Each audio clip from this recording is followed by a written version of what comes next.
This is the Liberty Crier to call out and cry out to the injustice that the Trump administration has been orchestrating all this time. So it's been a while since I've done one of these, so do pardon for the inconsistencies of it all. So as of last week, we had some big elections for an off-year election year of two governor's races, one in Virginia, one in New Jersey, and the other one in New York for a mayor's race. And it was pretty much all hands on deck for all the candidates. One for the mayor's race, Moran Zamdani, pardon if I'm butchering it, I do apologize. The other's race, Mikey Sherrill for New Jersey, and Miss Spamberger for Virginia. And it was, from the looks of it, from New Jersey, from what the polling said, it was close. So we didn't know until voting day. Well, when voting day came, a lot of people were trying to figure out, but all of a sudden, just like that, the polls were closed in the afternoon. And when they were closed, the results were in. The Democrats won. It was a clean sweep on those three very important races. Moram Zamdani won the mayor's race in double digits, over 50%. Mikey Sherrill won her governor's race for New York, for New Jersey, for the governor's race, and Miss Spamberger won for Virginia's governor's race, making her the very first woman to be a governor of that very state, which is a historic moment because it has been quite a while. And for us Democrats, I'm more of an independent, but for Democrats along the way who leans towards if I can talk straight, for Democrats leaning independents who lean towards the Democrats who they support. So it was a good day for us. It was a victory. We were on, even though it was during a shutdown, which was one, pretty much the Trump administration and the Republicans who are in charge of the House, the Senate, and the White House started it. All because they didn't want to renew our health care, the Obamacare subsidies. Obamacare, they made when it was first brought, but it's called the Affordable Care Act, or the ACA. So, with that being said, it should have been an easy holdout. They were holding out strongly and forcefully to say, hey, just extend the subsidies so people can afford their health care before enrollment. Unfortunately, that was November 1st. Didn't happen. So we won, and now the pressure was on them now. It looks like they weren't going to, maybe not. So we thought we were good until yesterday, when the Senate had a weekend session until Sunday. And unfortunately, 8 Democrats broke ranks and then joined the Republicans to form the 60 majority they needed to do a continuing resolution so it goes to the House. Oh, this is getting insane. For the 8 Democrats, what the hell? Come on.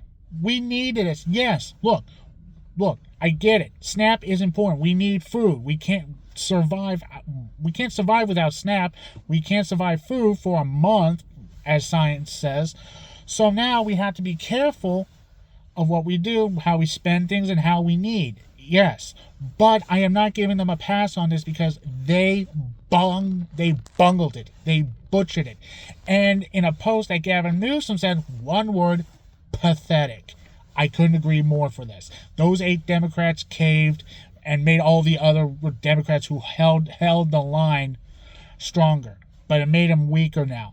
Now, Chuck Schumer is going to be looking like an idiot.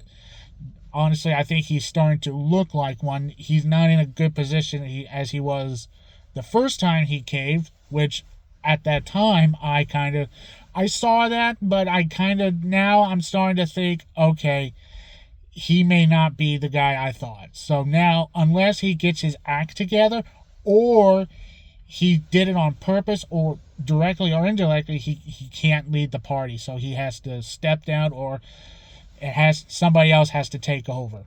So now the Democrats are now absolutely furious with the 8 Democrats. Now it goes to the House. And the House, on the other hand, had not been in session for over a month. Reason why is because, guess what? Johnson doesn't want to elect the representative of Arizona, who won legally and all by a majority vote of votes that voted for the representative of Arizona. So now he's pretty much in the session just every recess, every week for nearly 4 weeks, over a month now. So now it looks like he is now caught in a very dangerous bind, which I doubt. Now he has to bring them back and swear in Abraham Grijalva, which I probably butchered her first name, but Miss Grijalva is the representative who was duly elected, and he has to swear her in. It's against the Constitution. It is pretty much what started the Revolutionary War. Taxation without representation. That is right there. She is the representative of that state. He has to swear her in. You can read the Constitution. It is in there. He is breaching it by not doing it, by having these recesses, and even with the government supposedly being opened, it's not going to happen. And because of the 8th aren't getting a pinky promise, they were going to vote. After all this time, they're not talking about it. The Republicans are not talking about healthcare. They don't have any ideas. They never have any ideas. Trump never had an idea that was a good one. He always had concepts of a plan. Oh, I got concepts how to deal with the healthcare crisis. I have an idea. Don't worry, it's in the works. And blah blah blah, which we all know is bullshit. So now it's going to the House, which I highly doubt I highly doubt Mike Johnson is going to call them back because of this. Because if he does, he's going to have to face Abraham Grijalva to be sworn in for that 217th plus 1 to make it a 218 for the Epstein files to be released, to be voted, and force a vote to release them. So he is in a bind, which, no surprise. Democrats needs a fight. Democrats have to grasp this moment. We were having it. Hold the line, and 8 didn't.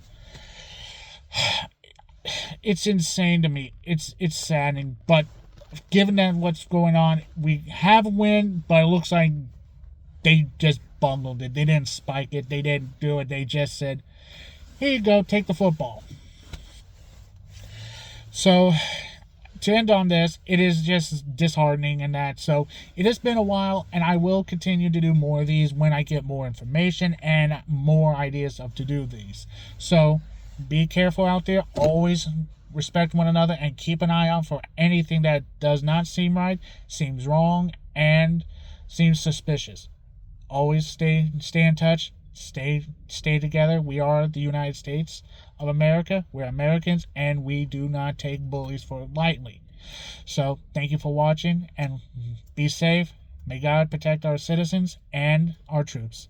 And to all the veterans for Veterans Day that is coming up. Thank you. Salute.